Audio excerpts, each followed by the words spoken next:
We're back, guys. Now we're back, aren't we? Last week was just maybe a flash in the pan by the looks of it. Back to earth already. Feet firmly planted into the ground. Oh, I haven't missed these types of reactions for sure. Last week's reaction, that was a fun one, to get the season back started again, the excitement going again, something new, something fresh, new coach. But here it is, all the negativity that's been building up in the summer. Majority of the fan base has been negative with Inter. Majority of the fan base is unhappy with the summer transfer window. And I think today, in this game, we saw all the issues bubble up all at once. We saw the problems at the back that haven't been addressed. We saw the coach, who is a rookie. He's a rookie. There's nothing else to say there. We've hired a rookie. And up front, we don't have the moment of magic. We still don't have a dribbler all these years later. And the one guy that you had, Zalewski, he's not world class or anything, but the one guy you had, you decided to sell for a quick capital gain when there was no need to. And now it looks like in the transfer window, nothing's going to happen. So today is definitely not going to be a positive match reaction. It's going to be a lot of negativity, and we need to let it out, because what made it worse is that Juve today, I was watching the Genoa-Juve game, they managed to sneak with a goal from bloody Vlahovic. They've been trying to get rid of him all summer, but he keeps popping up with goals for them. And today he came up with a big goal off a goal kick. That would be amazing, wouldn't it, from a goal kick? From a corner kick out of nothing. So similar to us, they played even worse than us, I would say, Juve against Genoa, but they got it over the line. And Napoli, who of course are the favourites for the Scudetto, back-to-back Scudetto under Antonio Conte, they won it in literally pretty much the last kick of the game with Anguissa. There was this kind of air of inevitability with Napoli, like you could just feel it. And that's champions. That's a team that's going to win the Scudetto. This Inter team, I had faith when we were pushing everyone on. At the end, Chivu played like a really aggressive 4-2-4. It was Boni, Lautaro, Esposito, Thuram. Did I feel like we were going to score? Not really. It didn't really seem like we were going to score. So, yeah. I still think we should be up there. We should be top 4 minimum, challenging for the Scudetto. But thanks to how this team has been built, this squad building that's been done this summer by Marotta, by Ausilio and co, and mainly by Oak Tree and their cheapskateness and their money-saving ways, investment fund ways. That's what we are. Instead of trying to really push this team and improve and trying to push Napoli, we've kind of just slightly improved the bench, or made it younger. I don't know if we've improved it, but we made it younger, a bit more exciting, a bit more interesting. But the starting 11 is still the exact same. And here we are.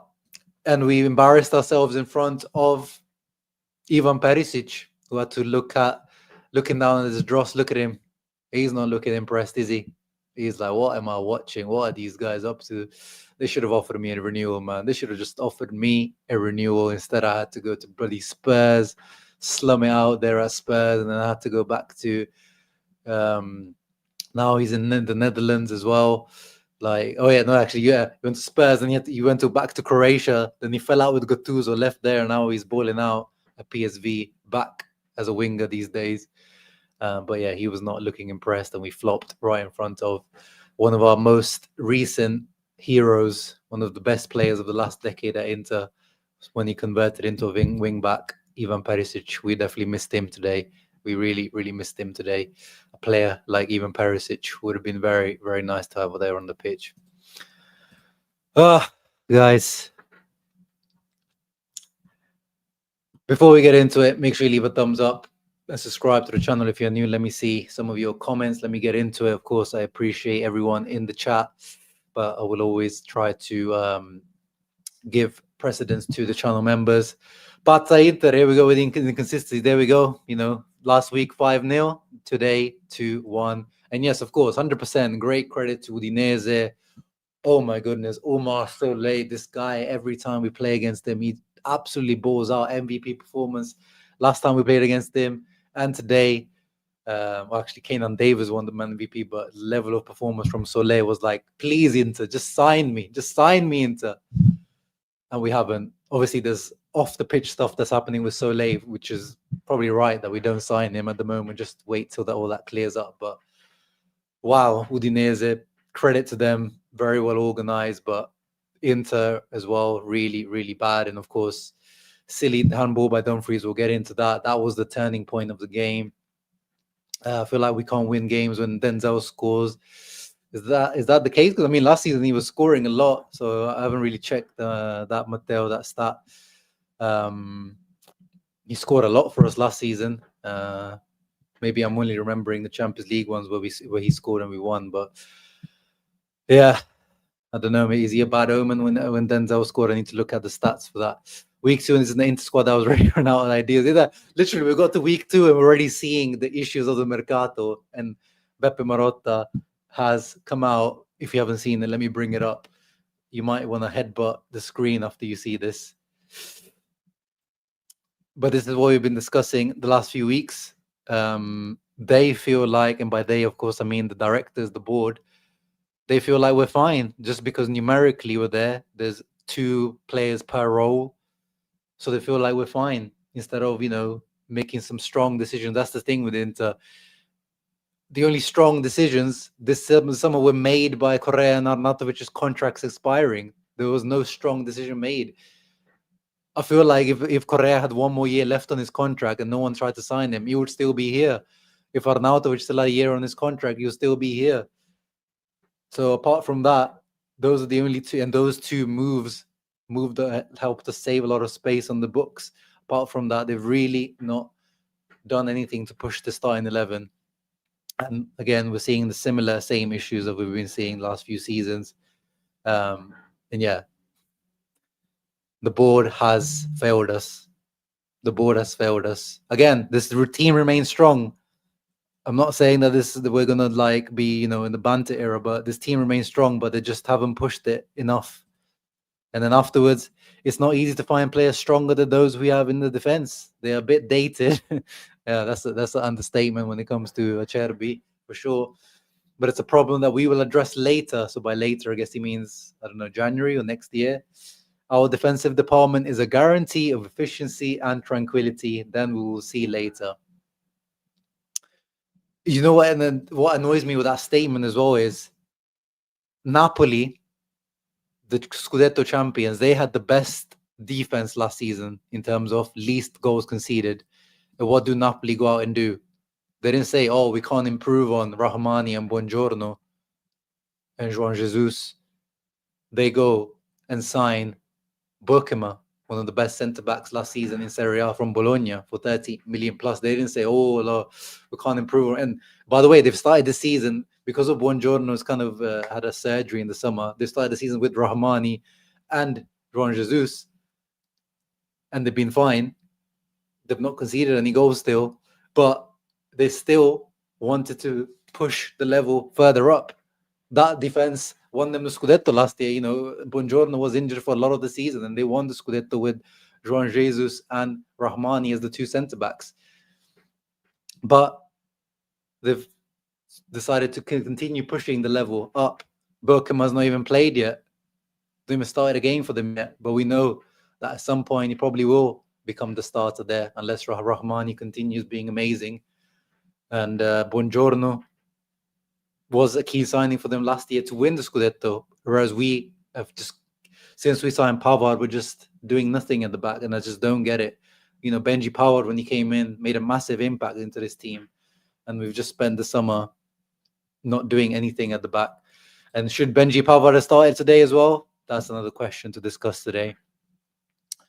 VAR killed the vibe today. Yeah, Lucas, but I agree with you to a certain extent. The moment that changed the game today was the Denzel Dumfries penalty decision.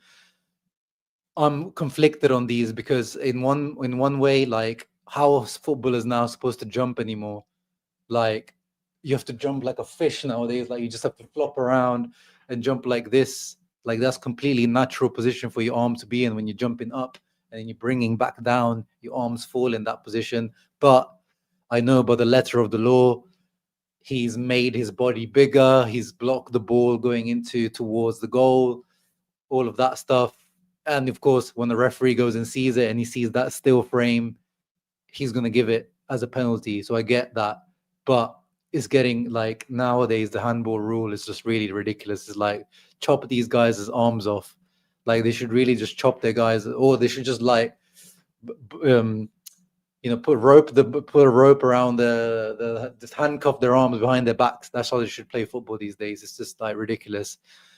And after that, Inter just couldn't recover. And yeah, it just keeps bringing us same memories of last year or the previous years. Like it's this team is supposed to be experienced, average age of 29, 30 years of age, but we keep seeing the same things from these guys. It's like, it's not a young team.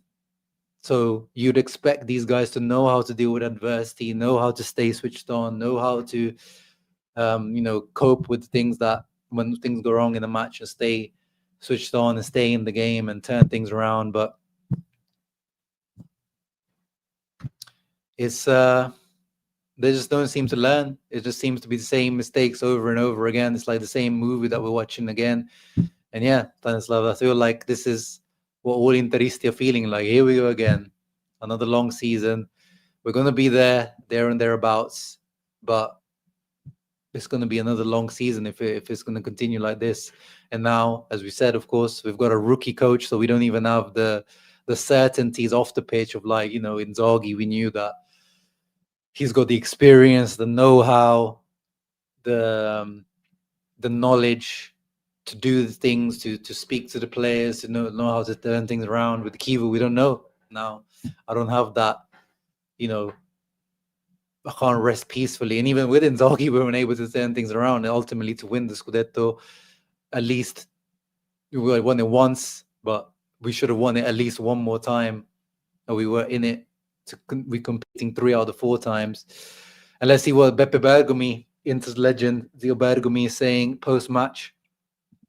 And yeah, there you go. Beppe Bergomi repeating exactly what I've been saying, but no, it's not like I'm saying something unique. Is what pretty much every Interista has been saying for the last few years. The usual of this problems of this team have emerged. We've known for them for 4 years. Inter doesn't have players who can beat their man. We always come back to that. They had one, and this owed him. Zalewski, what I just discussed. Lobbing balls into the box against a physically strong Udinese, it becomes tough. Easy. Very, very easy. Yeah. Very, very simple. Was Pavard injured? Yeah, that's the question. I don't think he was, because I saw him warming up at the sideline, unless it was something. But I saw there was some links today to Tottenham. Tottenham apparently tried to... Excuse me. Tottenham tried to do a disrespectful bid, apparently, for Pavard in the last hours of the transfer window now, on loan, which is ridiculous. So I don't know if it was related to that, if there's some talks going, maybe he's distracted, or I don't know. Or was a decision by Chivu, because we know that Chivu likes Bisek for his characteristics. Yeah, 100%. Like Dumfries should know better as well on that. But did he pick Bisek because of his characteristics? Was this a technical decision, or was this little niggle in training? What was it? Because that's what we're doing with Bisek. Even under Inzaghi, he got plenty of playtime under Inzaghi. Completely disagree with you. Salim, he got plenty of playtime under Inzaghi. He literally got playtime in our most important game of the season, in the Scudetto for the Lazio game, when he gave the penalty. But there's always something, you never feel like there's 100% clean game from Bisek. Maybe the Arsenal game in the Champions League, but that's it. Apart in the league, there's always seems to be a big mistake coming from Bisek. Or today there wasn't a big mistake from Bisek, but small distractions or small tiny lacks of concentration or small positional things with Bisek that make a big mark onto the game and end up losing points for Inter. Yeah, Soleil was a monster today. He really showed levels. Really showed levels. And we made their striker, what's he called, Keenan Davis, we made him look like prime Didier Drogba. Our defenders, our whole team, not just the defenders, made him look like prime Didier Drogba. This guy, 27-year-old from England. I did say him a pre-match to watch out for his physicality, his strength, all that stuff. We know in Serie A, these types of players tend to make a difference. Not all the time, but in certain games, or especially in teams against a team like Inter, they tend to make a difference. This guy gave us all sorts of troubles. 2 out of 2 dribbles, 6 out of 10 ground duels, 2 out of 3 aerial duels, fouled 4 times. We just couldn't handle this guy. He was involved in all the goals, assist and the goal. Yeah, we couldn't handle him. And Arthur Atta, the other guy that I also said, I think he's going to have a blowout, big breakout season in Serie A. Very talented young French midfielder. Lovely goal. But again, Inter just letting him shoot, backing off. Usual issues that we've seen over the last few seasons, right? Oh, bloody hell. Bloody hell. And yeah, at the end, what do Inter do? Just, blob the ball in, which, I mean, yeah, you got 4 strikers on the pitch, so, that's what you try to do. But that is Udinese's bread and butter. 3 guys at the back that they had, they're all 6'2", 6'3", all of them. Christensen, massive. Soleil, massive. Their keeper's like 6'5". Bertol, I think, is also pretty tall. Gochlichidze, the guy came on. Like, that was their bread and butter afterwards. And yeah, we're never going to win. That's the thing. We're never going to win, Doug. Like, yeah, that's why I'm not, even with the attacking side of things, I was willing to, until Zalewski was there, I was like, I'm not too concerned about, this whole Lookman thing. Like, we've been trying to get Lookman 40 million. Yeah, but it's the defending, and it's not even just the defenders themselves. Like Hakan today, Hakan was absolutely terrible today, guys. That was one of the worst performances that I think I've seen from Hakan Çalhanoğlu today. We wanted Hakan to step up and show us levels. This was like, I've seen Aslani have way better games than this Hakan. Today, Hakan was absolutely terrible. It might look all right here because he started to complete more passes after halftime, but I remember seeing this stat at halftime. He had like 70-something% passing, but look at this, 0 out of 6 accurate crosses, 3 out of 5 accurate long balls, 0 tackles won, no blocks, no clearances, no interceptions, 1 recovery, dribble pass 2 times, 1 out of 5 ground duels won, 2 fouls committed. Hakan had an absolute stinker, and he was not protecting the front of the defense well. So when it comes to the defending, it's not just the defenders themselves, it's the whole team, but mainly this core, these 6 guys here in front that are like doing the duel winning and the defensive side of things. And we were just letting them through, or letting people go past, letting them bully us.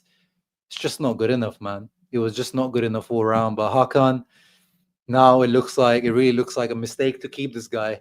The way he played today, it looks like even the low ball offer from Galatasaray, the reports were saying there was a low ball offer of 15 million euros.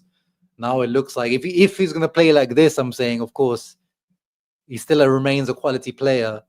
But if he plays like this and his body just looks off it, he just looks like he can't keep up with like the physicality of the game anymore, the way that we needed him. Do we need him now? It looks like even 15 million euros maybe was worth taking, because we were not happy with that low ball offer from Galatasaray and the other Turkish teams. But if he's going to play like this, 50 million euros, actually, we might have to take it, especially with his big salary. And now there isn't even vice Hakan. Again, team building. Who's the vice Hakan? Is Barella. But if Barella's playing the right centre mid, who's the vice Hakan? So if Hakan's not playing well right now, we don't even have a vice Hakan, then we're going to have to move Barella back there. So then you have to play Sucic and Mkhitaryan to get like the squad building this summer is really, really starting to already fall apart like this. I'm waiting till tomorrow. I'm waiting till the transfer window officially ends to give my rating. But at the moment, it really is looking like a failure of a transfer window outside of some nice, exciting, younger moves. But in terms of what was needed And what especially someone like Chivu needs as a rookie coach, you've set him up for failure. Marotta, Auxilio, you've set your guy up for failure. But yeah, Mickey's corners were pretty awful. I don't know why Barella wasn't taking them today, because Barella got the assist last match and he was taking some good corners. Mickey was taking some really bad corners as soon as he came on, hitting the first man, not really floating it in. Yeah, awful corners from Mickey. But we got to give Mickey credit. When Mickey came on today, we were all talking about the whole Sucic needs to start over Mickey, and which he still should. Like, again, I said, even if Sucic is a 5.5, 6 out of 10 game, it doesn't matter. Give him continuity. Give him time to learn and bed into the team.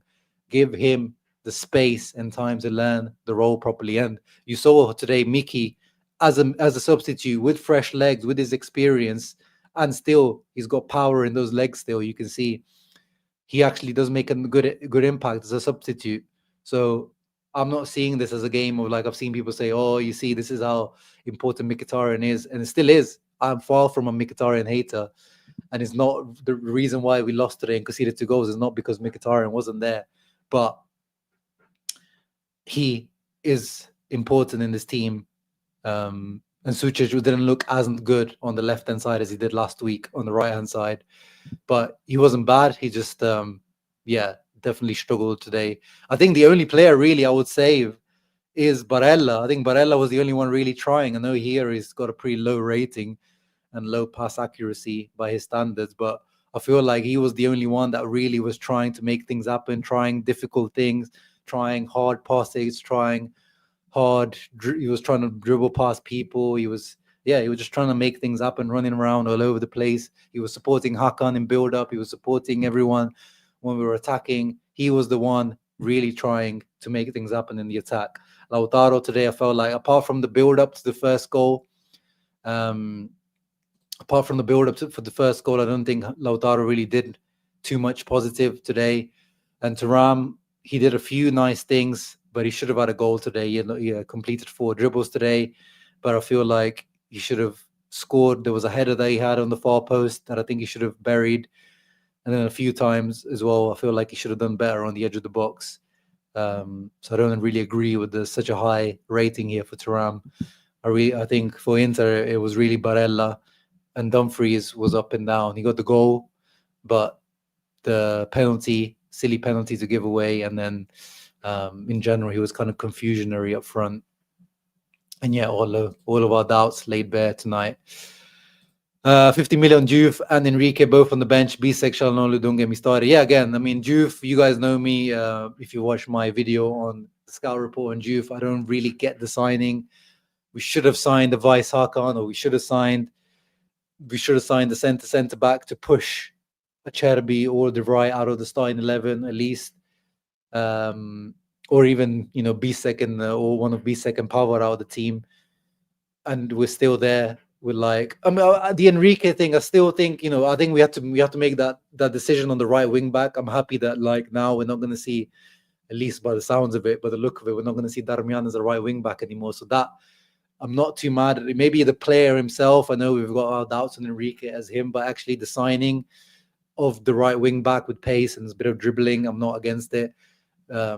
Maybe the player himself, Enrique, is not the right player. The Juve one is the one that I'm really confused about in terms of the profile that we've gone for.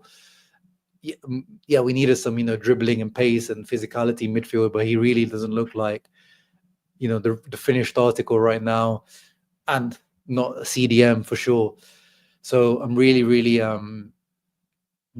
disappointed in the Inter's Mercato, really. I'm waiting, as I said, till tomorrow, but at the moment, this is a 5 out of 10 Mercato, really. Sunit, thank you for coming through. Chivu tried everything with the squad he has. Beppe has caught the Auxilio foot in mouth disease. I mean, we definitely can't say Chivu didn't try his best. He tried. So, of course, we started off with a 3-5-2. Then we went to a 3-4-3 with Esposito came on with Martinez and Thuram behind him as a 3-4-2-1.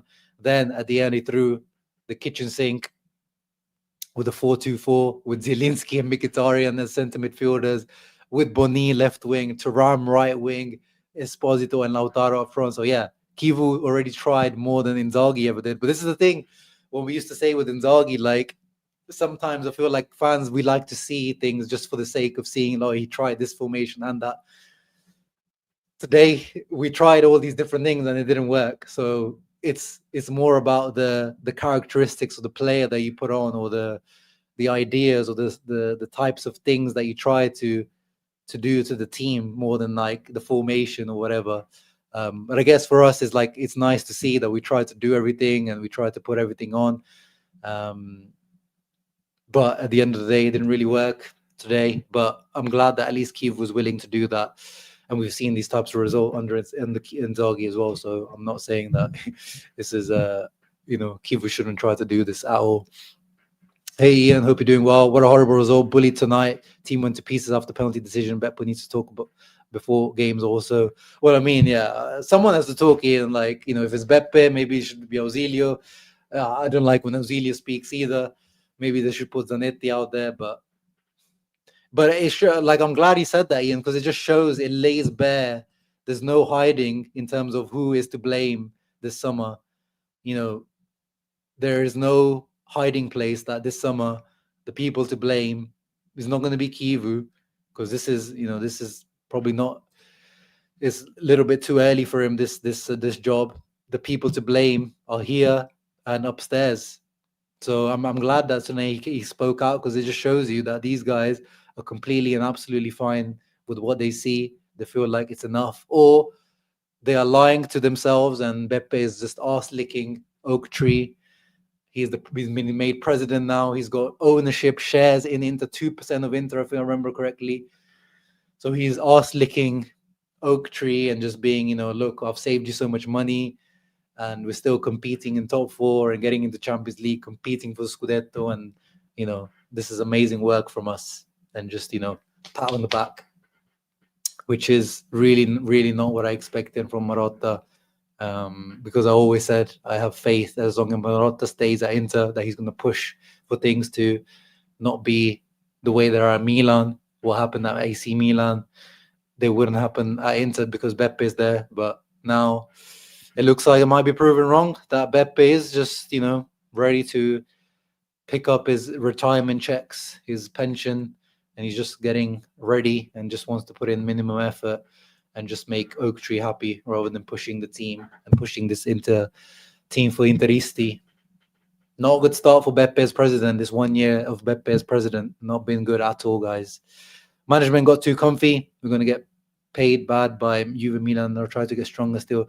Well, the thing is, Raidel, I've been watching Serie A pretty much all the games that have been played, or I've gone back to watch the extended highlights of all the teams. Milan haven't looked good. Even the other day against Lecce, they didn't look good when they won, and they looked even worse against Cremonese when they lost. Juve, they didn't look good against Parma. They looked decent against Parma. They did not look good today against Genoa. Napoli against Cagliari did not look good, but they got the job done. That's the issue. All the teams are just getting, well, apart from Milan, they're on the same points as us now, but they're all getting the job done. That's what Inter should be doing right now. I wasn't expecting Chivu's Inter to be looking good right now, but I was just hoping, and we needed them to just be getting the W's, especially with a nice easy start. 2 home games. We start off with 2 home games against Torino and Udinese. You couldn't ask for an easier start. Maybe you could have asked for, one of the newly promoted teams like a Pisa, where we saw how Cremonese started as well. So you really couldn't ask for an easier start to the season with 2 home games. That should be 2 W's. Yeah, I do feel bad for Chivu on a human level, 100%, Filippo. As we said, since the day that Chivu got hired, the video I made was, Christian Chivu, I salute you for taking this job, because you were not even the first choice. It was clear. That's the other thing that this board has been saying all summer, that Chivu was first choice. We know he wasn't first choice because he tried to go get Fabregas. Ausilio was in London begging on his knees to try to get Fabregas from Como. You were strongly linked with Patrick Vieira, Roberto De Zerbi. So Chivu was second, third, fourth choice even. And then you give him this summer window where you give him some nice, it starts off quite well. and afterwards nothing, and you give him pretty Diouf. That's all you give him, really, because everything else was already pretty much done and dusted before he came in. Boni took a little bit while, but I think Boni was coming regardless. Even if Inzaghi was here, it seemed like they already decided on Boni. So literally, the only signing they made when Chivu came is Brody Diouf, which doesn't move the needle at all for the starting 11. And I don't even know how much of a needle really moves in general, because he needs some development. He needs time. He might be a good player in the future, but right now he's not ready to make an impact at Inter like we need him. And yeah, maybe I need to revise my expectations as well. I mean, I've said that top 4 is obviously minimum, but is that really the maximum as well that I can hope for? Because I just feel like the squad is just too good. Even with Chivu there, we're just too good as a team in Serie A to not challenge for the Scudetto. But maybe I need to like really dial down my expectations to be top 4 is literally all we can ask for Christian Chivu, because it's just not there. You know, he wants to try to play this modern type of football with a high press, aggressive defending, but you can't play that with players like Acerbi back there, or with guys that have low concentration, like Bisek, and a guy like Hakan in front of the defense who's losing all his jewels and can't protect us anymore. Yeah, 100%, Luca. It seems like Marotta, Ausilio, the whole board, again, either they are overestimating, or, as I said, they're just arse licking. They're just doing money saving, fun investment, fun things, like Milan. Like, what the hell are Milan doing? Have been doing over the last 2 seasons, guys, since they won the Scudetto, since Redbird have took over. Why do you think they ended up in 8th position? They've been just saving money rather than like when Maldini said when they won the Scudetto, he was talking about making more investment. We need to try and push with more investment. And the first thing they did was like, yeah, get rid of that guy. So I thought by keeping Marotta, I thought he would be kind of like our Maldini, because his history of Marotta is to push for Scudettos after Scudetto, or, get the best out of his teams. At Sampdoria, at Juve, at Inter, always pushing to improve the team. But now it looks like with this new ownership, we've reduced, we've spent money this summer in terms of actual outlay, but we've actually been saving money on salaries. We've cut down the squad cost. We've cut down the coach cost. We've saved so much money on the coach cost. We've saved more money, especially on the bond thing as well. We're saving like half. I think we would pay 30 million euros every year to service the bond last year. We refinanced that this summer, and we're paying 15. All these money saving things we've done, and we're supposed to be having, and we had the record revenues this summer.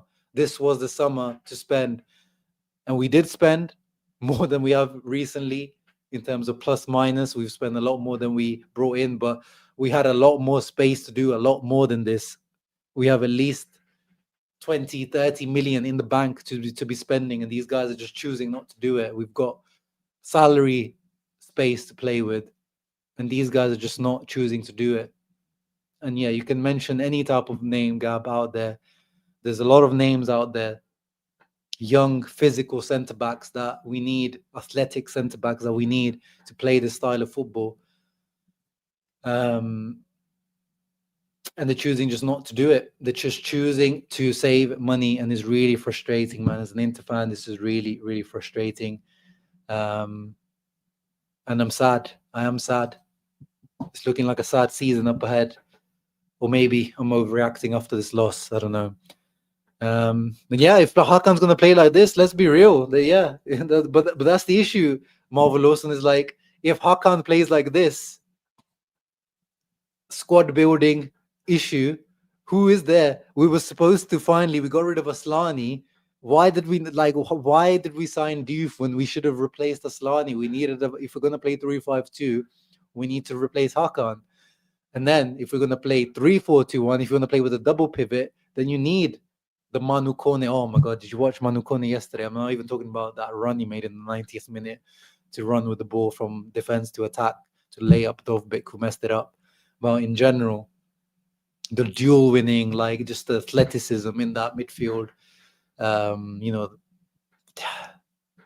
like you haven't given Chivu the squad to play with a 3-4-2-1 because you can't play 3-4-2-1 with Frattesi and Juve, or like Frattesi and Mkhitaryan behind the strike, or Frattesi and Thuram.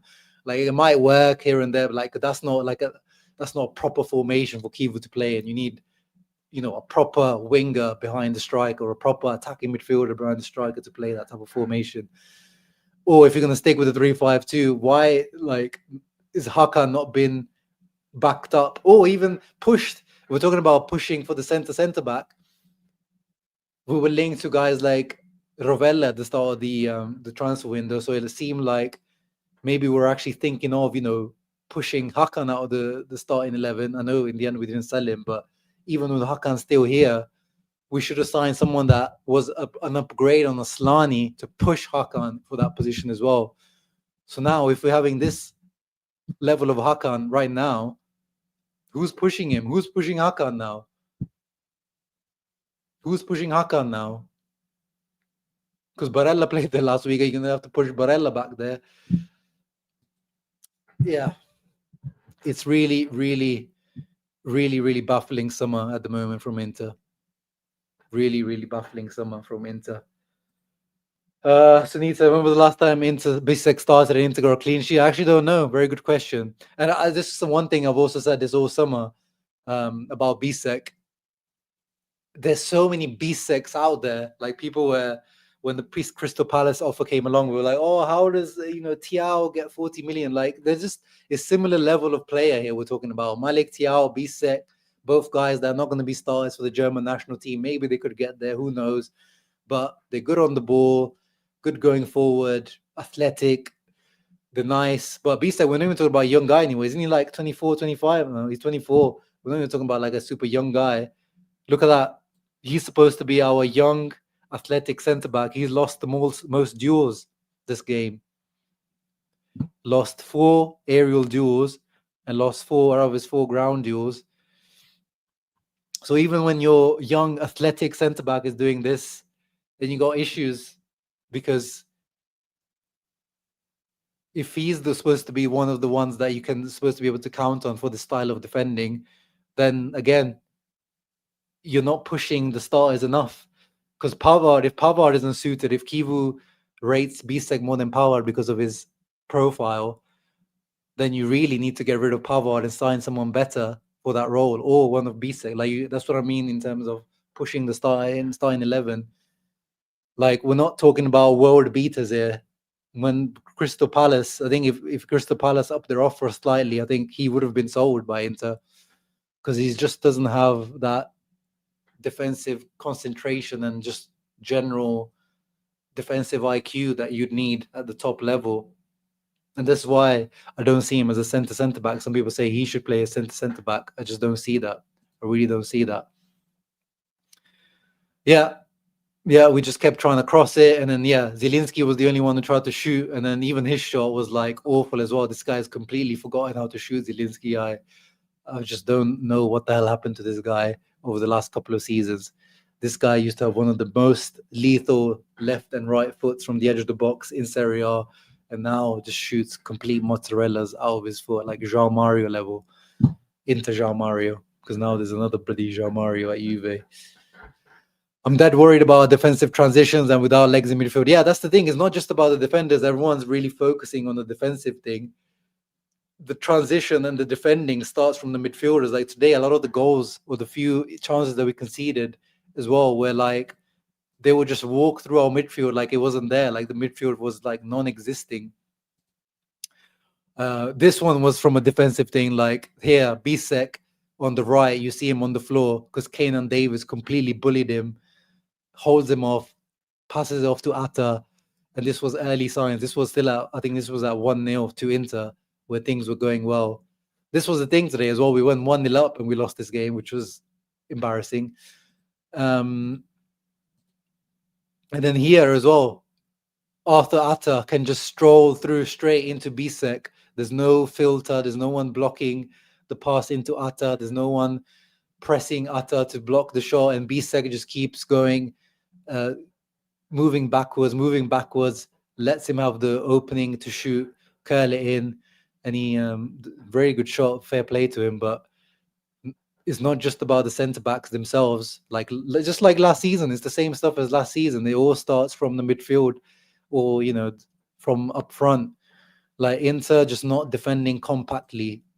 Like Napoli haven't played well against Sassuolo and against Cagliari, but I don't think I even remember a clear-cut opportunity for Sassuolo or Cagliari in 2 games for Napoli, because I watched both of those games. I don't think I remember one, not even one clear-cut opportunity or a moment of even struggle for the Napoli defense where they were looking like, oh my God, Cagliari almost scored there, apart from like a set piece or something. But in open play, there was not one moment of worry for Napoli in 2 games. Whereas with Inter, in this one game, there was 2 or 3 moments where I was worried. I had my hand in my mouth. Like, we just don't look solid at the back. And it all starts from the midfielders and the centre backs, all round. Yeah.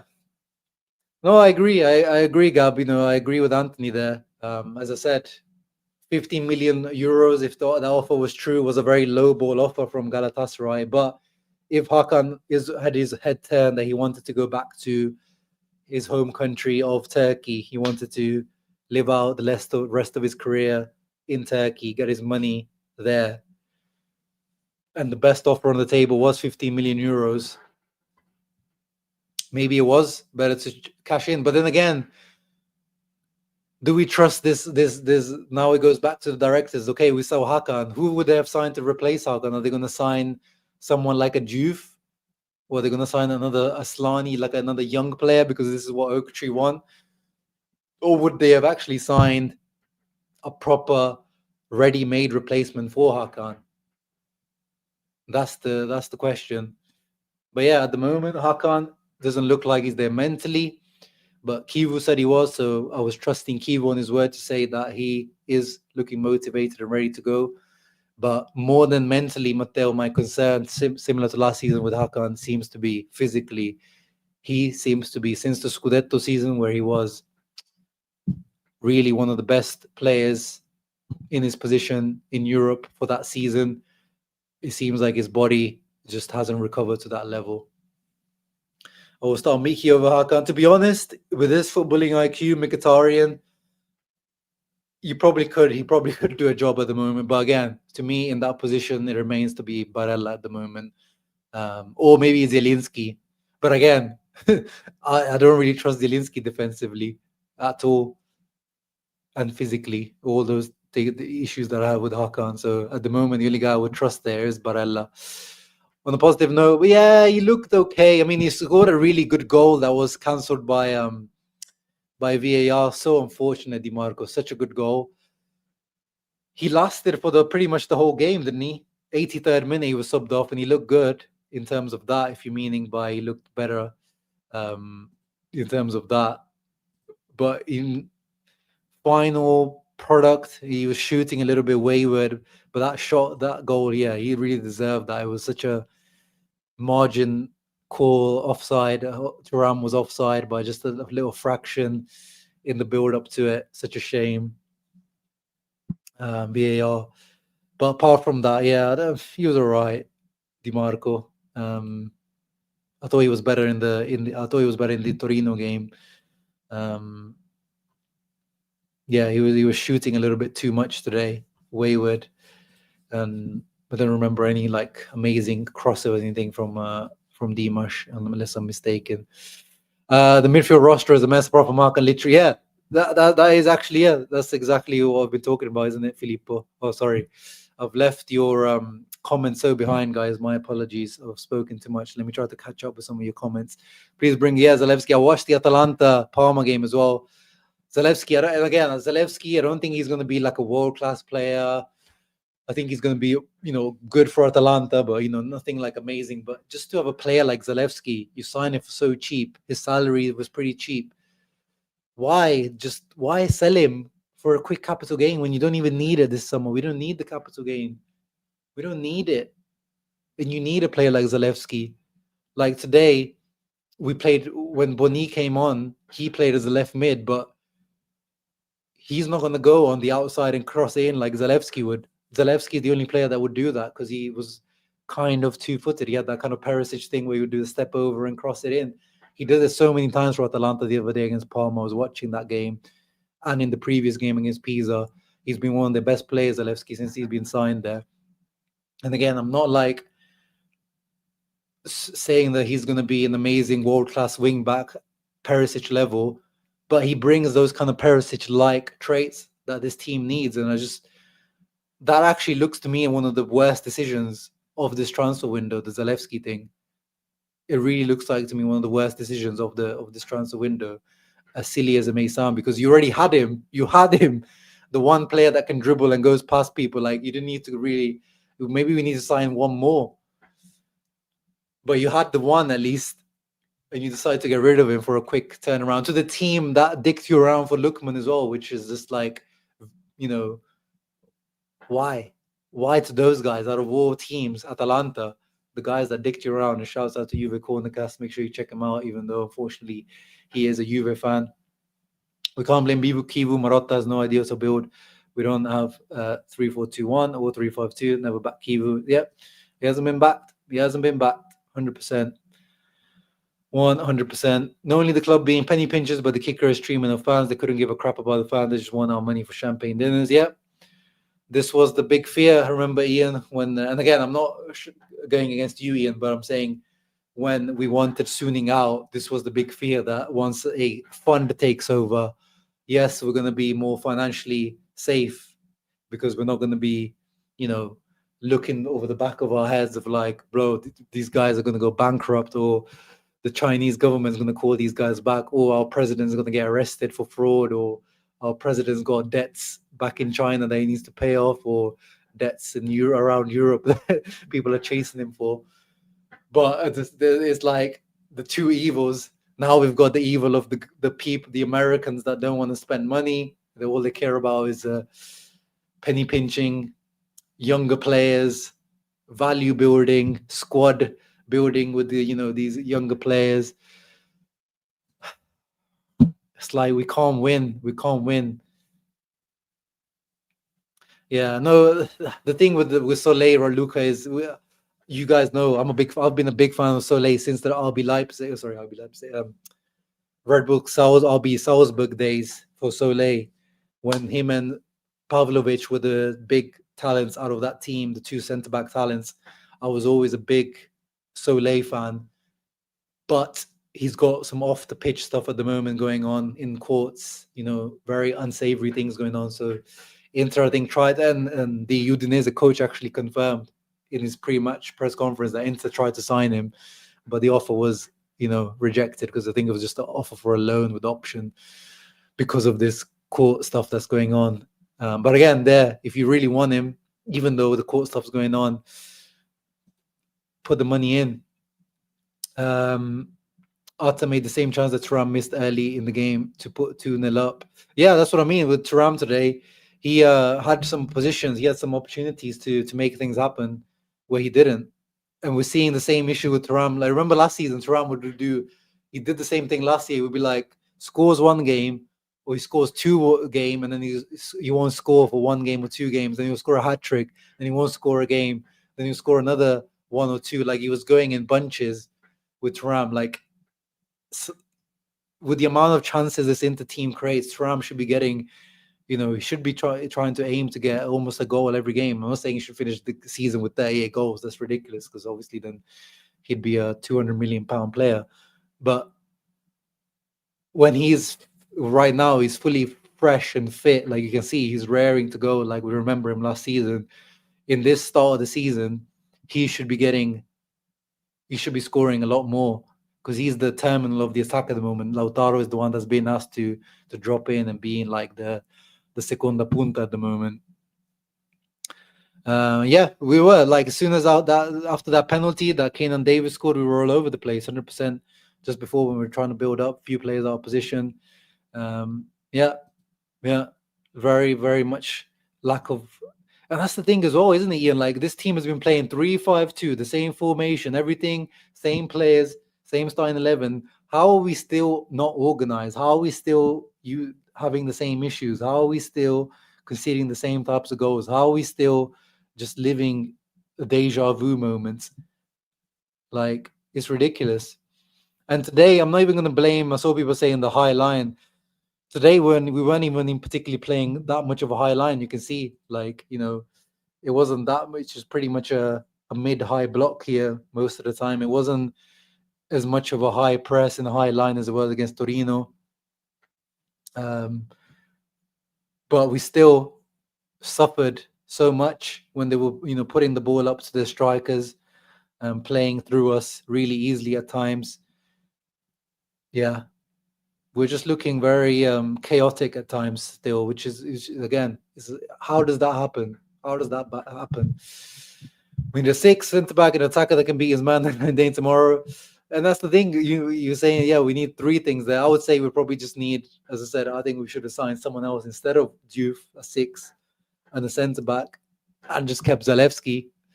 But they're going to do nothing. They're not going to do nothing. They're not going to do nothing, man. And that's the really frustrating thing. That is a really frustrating thing. One thing that I hope, as Salim says, one thing I hope maybe this just gives us, I think, last week, I mean, I had to say calma, but of course I was also excited after the 5-0 win.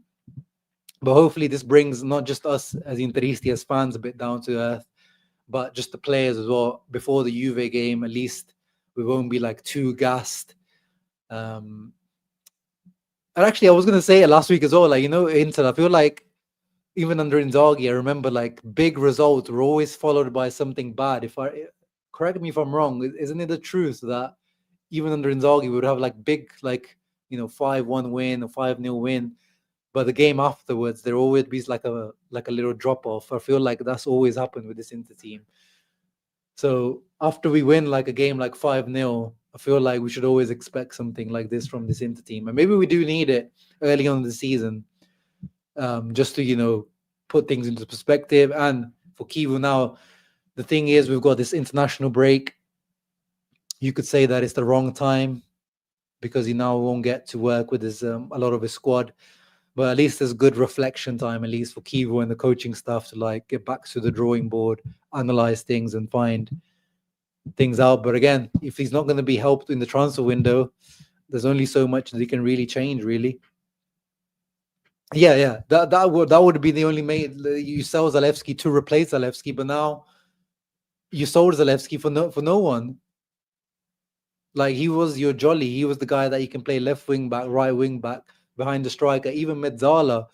Zalewski was literally the most versatile player in this team, and you sold him, and now you're not bringing in anyone like that.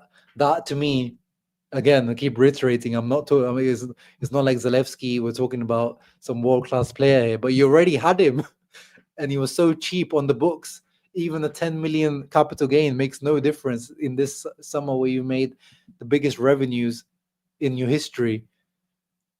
That is looking like my most, like, for me, that's the most stupid decision that we've done this summer. Zio Bergami is continuing on. Hey, Anthony's here as well. Make sure you check out Anthony's reaction on Inter Worldwide. He's using his other account to comment. That was down under. Yeah, Beppe Bergomi continues to reiterate he has been saying this for ages, and we've all been saying this for ages, what we've been saying for 4 years. They played very well, reached incredible peaks in the game, but they're never the strongest. Well, I disagree with that. I think they were the strongest team, but they were the most skilled. But against the teams that closed down, they always struggled, always found the goal through playing combinations. Inter bought 5 under-23 players, and none of them are starters. Exactly. And the team is a year older, has spent so much mentally in these years. It will be a tough year. Like, this is the thing as well for Marotta and co. Like, it's literally, yes, in theory, Barella, Bastoni, all these guys, Mkhitaryan, these are all fantastic players. As a core, it's still fantastic. But you got to push players. You got to push the starting 11 at some point. You can't always just expect them to be re-motivated, re-energized, the same guys, like, to go again. Like, oh, yeah, another summer, let's go again. And this has been such a short summer for these guys as well. They had the bloody Club World Cup. So you had 4 weeks off, boom, let's go again. after the traumatic end to the summer, after that embarrassment, you just think, oh yeah, let's go again with the same guys. It's going to be fine. They're going to be remotivated. No, like you gotta refresh. You gotta, take advantage of when situation gives you the opportunity to start rebuilding. And that's the thing. I think Interisti would actually be quite happy to start a rebuild. Like we said this summer, like, thank you to the score of these guys, but it's time for us to start a new project, new way of doing things under Oak Tree. I think Interisti would have accepted if we said Acerbi's out or De Vrij out, Hakan's out, but we're gonna, start bringing in some younger players in. Then we're gonna be saying like, okay, that's a clear, at least the way of doing things. Still cheapskate, probably the way they would have done it, but at least we know that this is like a different project, different way of doing things. Now they've kind of done it half-hearted. They've done, oh yeah, we're bringing in under 23 players, but that's all the bench players. The starters remain the same, but they're a year older, and then the same guys who are mentally drained from the last few years, and you just expect them to just be, go back again, be more motivated this year than last year, whilst teams like Napoli add to the team that won the Scudetto last year. Yeah. Really, really, really, really poor planning. Really, really poor planning. Di Canio looks like he's criticizing Barella. I saw Barella 12 times stop the ball and try to play from a standstill. It's not just because it's Barella and he has a status, you can accept this. I'm talking about Barella because he has to make the difference. Inter must not forget the champions below. There's nothing to complain about in the final that ended like that. They have to recover from how they lost the championship. They have to tell themselves how much of idiots they were. And they surely told themselves that because they are great players in the locker room. They don't say they were silly. They say they were idiots since they are real players. They did it. Okay. Interesting. Ho contato 12 volte Barella stoppare la palla. Oh, so he's criticizing Barella for playing standing still. Actually, yeah, Barella does do that, even though I feel like he was our man of the match today. I know what he's talking about. When Barella, like, he controls the ball and then he's like, he does like a fake pass, or like, he's just looking around, or he's telling players where to go. But sometimes, yeah, there's no movement for Barella. Maybe he's thinking that Barella's kind of, half-assing it. But I kind of disagree today. I thought Barella was really good. Enzo Lefebvre, bro, he was a massive flop at Roma. I don't know if you were familiar. Hey, Cliff, bro, this guy's alive. I haven't seen this guy in years. Good to see you, bro. Yeah, no, 100% in the top 4. Like, I mean, yeah, if you think they finish 5th, that is fair enough. But as a Juve fan, I'm sure you hope that. But again, it has to be top 4 minimum with this squad as well. Even though we have a rookie coach, it has to be top 4 minimum. Oh, and there you go. AD has done the double checking for me as well. He's already top of Serie A for dribbling, 3rd place in generated X assist. Yeah, that says everything. Again, I want to reiterate this because some people I know what people are like. They're going to act like I'm making out Zalewski to be some sort of crazy type of player, but he was the one that he was the first player. Today I was thinking like he was the first player that I want to bring on in a game like this. We're losing 2-1. Bring me Zalewski, but because we're bringing on Boni as a winger on the left, he's just going to cut in on his right. That's all he's going to do. We've got no one that's going to give that doubt to defenders. And let's see Chivu's post-match comments here. Satisfied with the market? I can't talk about assumptions. I talk about those I have and try to train them to the best of my ability. Bro, just say it, bro. I mean, that's the thing with Chivu as well. One thing we can criticize Chivu for is he is going to be just defending the board and the owners. Like, obviously, he's just glad to be in the job that he is. I don't blame him. He's just, tripled, quadrupled his salary from Parma. He got the job of, the role of his life. Yeah. So I'm not going to, blame him for that. But he is going to be, as in Italian, they say paraculo. He's going to be protecting the owners and the board. He's not going to criticize them. So if you're expecting, someone like Conte to go against the owners and the directors, that is definitely not the reason why they signed Chivu. And that's another reason why the Chivu hiring itself was already, the beginning of when we started criticizing and the doubts that started at the start of the season or before the season started. I know only one thing, he continues. I work to improve everyone and to improve this team. If today we didn't put in the performance, the blame is always mine. Look at that. Bro, don't do that. Don't put it on you, bro. The blame is not all on you. Don't do this mistake, bro. 2-3 games in, if you lose against Juve, bro, your head's already on the chopping block. Don't do this. Don't do this, Christian. We all love you. You're a treble winning legend. Again, I know some people quote me on this. I don't call Chivu a legend in general. I don't think he was that good of a player for Inter, but he's a treble winning legend. He was part of that treble winning squad, but we all love him for that. So don't do this to yourself, bro. Don't do this to yourself. Was I talking about Barella with Lezioso? So maybe I missed something. Lezioso is like kind of lazy. I never named names. Everyone today seemed a bit Lezioso to me, a bit in difficulty, giving fluidity to the maneuver. The blame is mine. I wasn't able to give the right motivation. Bro, don't do this. Don't do this. Don't take the blame on yourself. These are the same players that were doing this for under Inzaghi. If you're blaming them for being Leziosi, what is the right? Yeah, Leziosi is like. Let me try to find the exact translation. To me, it means like kind of lazy. But Leziosi, to me, is let's see if it comes up. No, it doesn't come up. I guess it's one of those Italian words that doesn't have the exact translation in English. But I'm pretty Leziosi is like, if not lazy, then a little bit like, lackadaisical, I guess you could say, just like not fully switched on, not fully locked in. Is it possible Oak Tree demanded we sell a player that ended up being Zalewski? I'm still trying to understand. No, I don't think at all, Ratatouille, because that's the thing. We're completely fine financially this year. There's no way. There was no need for the Zalewski sale. They literally got lured in by the quick capital gain. There was no need, and numerically as well, we were perfectly fine with Zalewski there. And if they demanded that, then that's even more shocking. That's an absolute disgrace if they that's disgraceful. Chivu equals company buying a coach that give full control to the management. I guess so.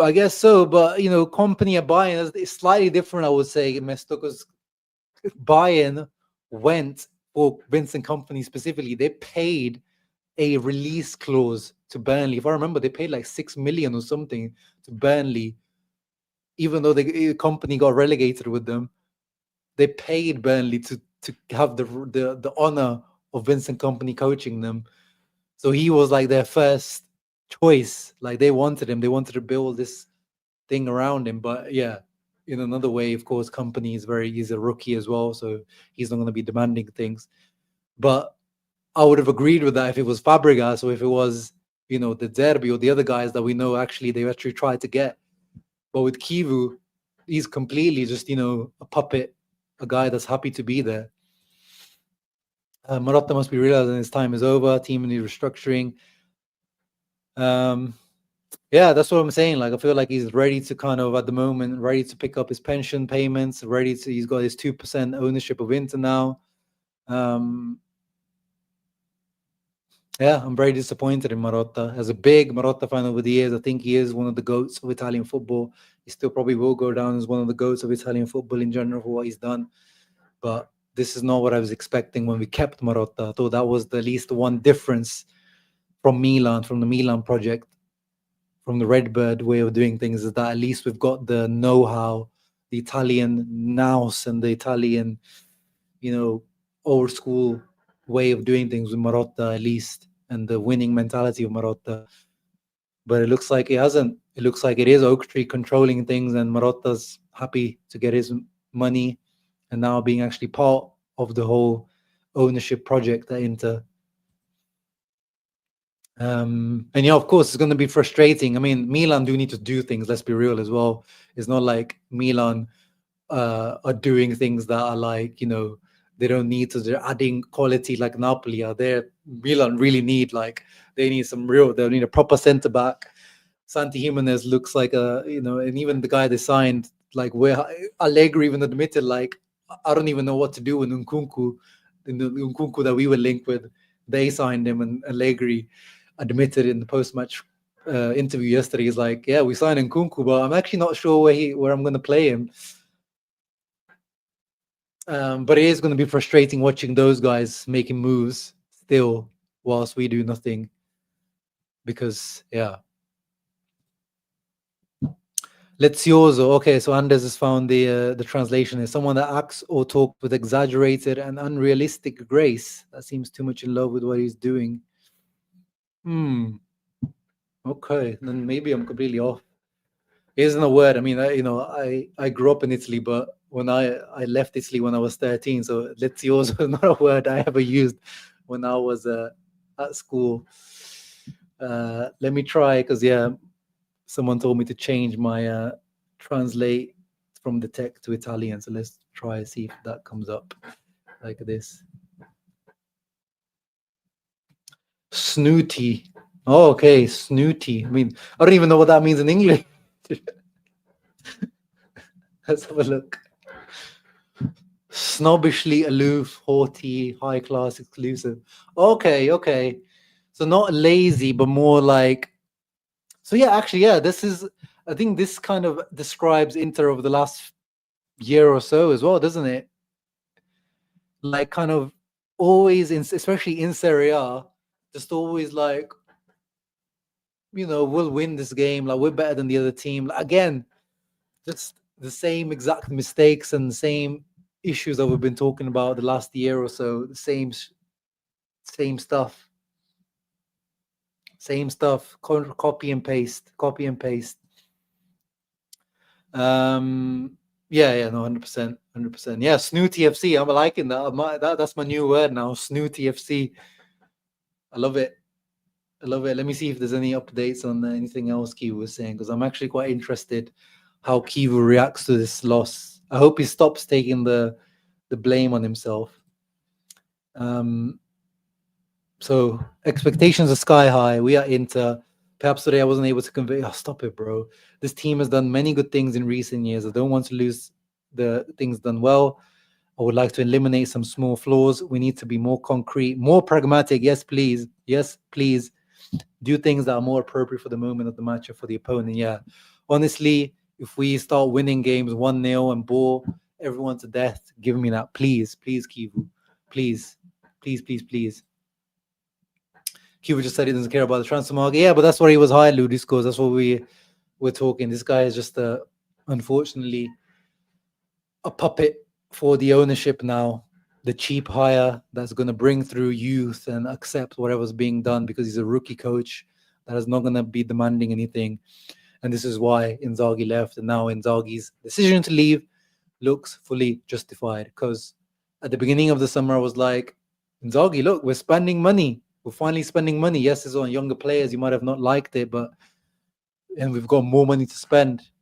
But now we're ending this transfer window with just bench players signed, all young, none of them ready for the starting 11, maybe Sucic, and that's it.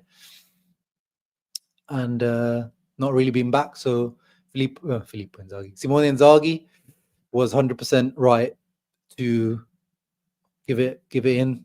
Maybe his style of doing it, the timing and everything, definitely. I am with you guys. I still do not appreciate the way he did it. And of course, the way he left the last match that he had, absolute embarrassment that he left, tarnished his legacy completely. But you can see why he left now, as this is how Inter are moving in the transfer window. And yeah, hopefully from the international break, clutch Frattesi. We did miss Frattesi today. His clutch moments today could have come up useful for sure. The more you search about it, more complicated. Yeah, it is quite a complicated word. That's what I was saying. Like, I thought I knew what the word lezioso means because I've heard it in context, but I thought the context was always referring to someone being like a little bit lazy. But now, yeah, snooty, or aloof, snobbishly aloof. The only thing that's given me some pieces that I watched Napoli, Milan, Juve. That's what I'm saying. So I'm not panicking in terms of I haven't seen anything special. And honestly, I'm talking about the whole of Europe, guys. I've been watching a lot of Premier League since the season started. I watch a lot of Premier League. I watch a lot of Serie A. There is not one team that has looked impressive to me. Liverpool looked good at the beginning of that, but today Arsenal Liverpool was just a slugfest of just duels and just like battles and like not real much quality. Like, and then yeah, in Serie A, yes, those guys are making like amazing signings and like spending a shit ton of money, but the level of footballers these days is no like real like it's not nostalgia. Like the level of footballers today, there's no real gap. Like there used to be the big gap of the quality of players. You'd have your proper world class players that are a notch above the rest. You had the Zidanes, the Ronaldo, Ronaldinhos, the Baggios, the Tottis, the Del Pieros, the Vieri. Like these are cut above the rest, and then everyone else is kind of like average. And now all footballers are pretty good. Athletically, everyone's amazing. Tactically, all coaches are super good. Defensively, everyone's switched on. But the cream that rises to the top, there's really, really not that much. And to be honest, yeah, it was a snooze fest. That Super Sunday, it was a snooze fest. So, and in Italy, as I said, I've watched both Napoli games. De Bruyne does not look good. He still looks overweight. I'm sure Conte will sort that out, but they don't look that good. Luca as a Lukaku replacement, he hasn't looked good. Hoyland as a signing as well doesn't really move me. Defensively, Napoli though, defensively they're monsters. That's Conte. But yeah, Juve, they struggle their way to a win today just for a set piece against Genoa. They haven't looked that good. Milan, of course, they haven't looked that good. So it really, again, the quality of our squad remains really high in terms of Serie A level. And in Europe, it's just that the makeup now is just, old and tired and same issues, same mentality issues we're seeing. But we still should be, same as I wasn't, crazy about last game as the 5-0 win. I'm not, going to go too crazy about this 2-1 loss against Udinese because we've seen losses like these in past years. But it definitely is a wake-up call and definitely shows a lot of the issues that were not addressed in this summer window. And again, even with Sucic coming in, average age remains to be 29.2. If you replace him with Mkhitaryan, it still would have been, I think, 30.1 or something, 30.2, or maybe 29.8. I don't know, but it's pretty much there, still the same. So, but I still expect, as I said, this team to be challenging for Scudetto and top four. But it's definitely not a complete team. Oh yeah, and Guardiola, Man City, yeah, they're definitely not looking not good at the moment.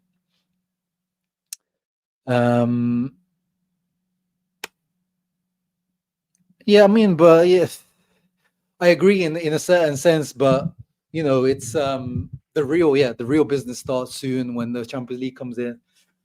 But we're already dropping points, Matteo. So that's the point. And already a loss. That's not a good way to start things. It's good. At least I wouldn't have minded Chivu going on an unbeaten run, at least, even if we're like drawing games and just not looking good, but just drawing games.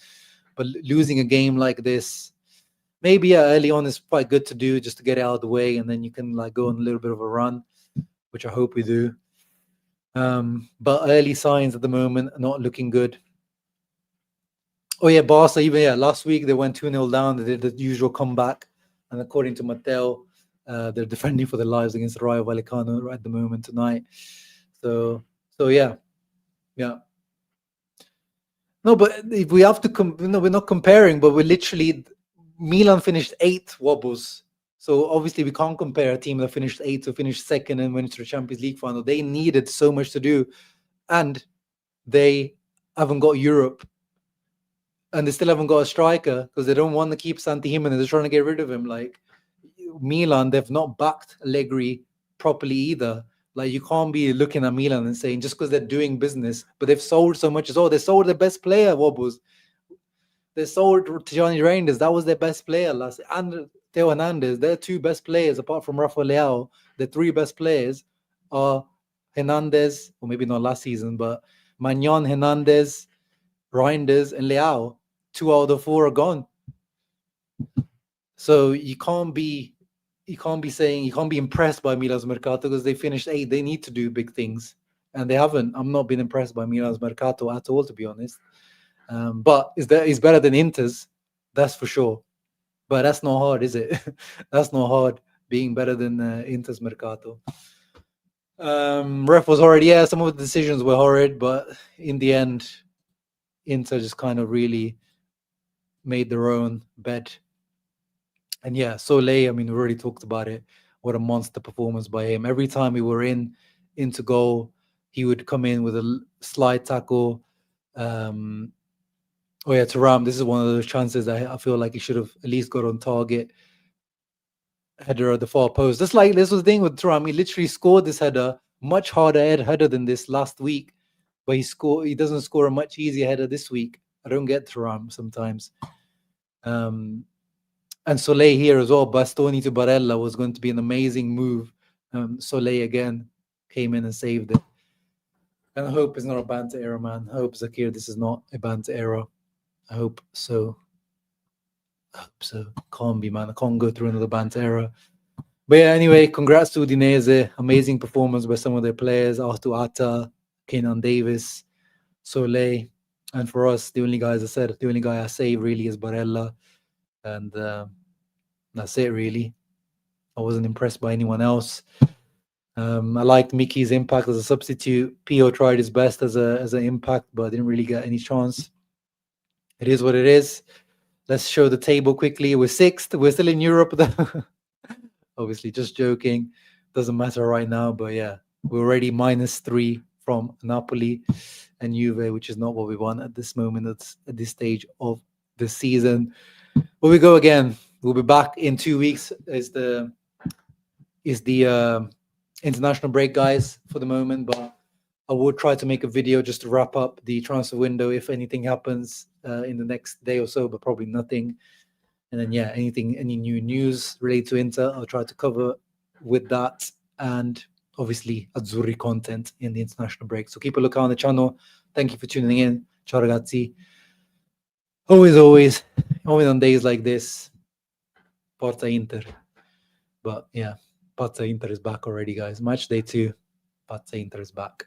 Ciao.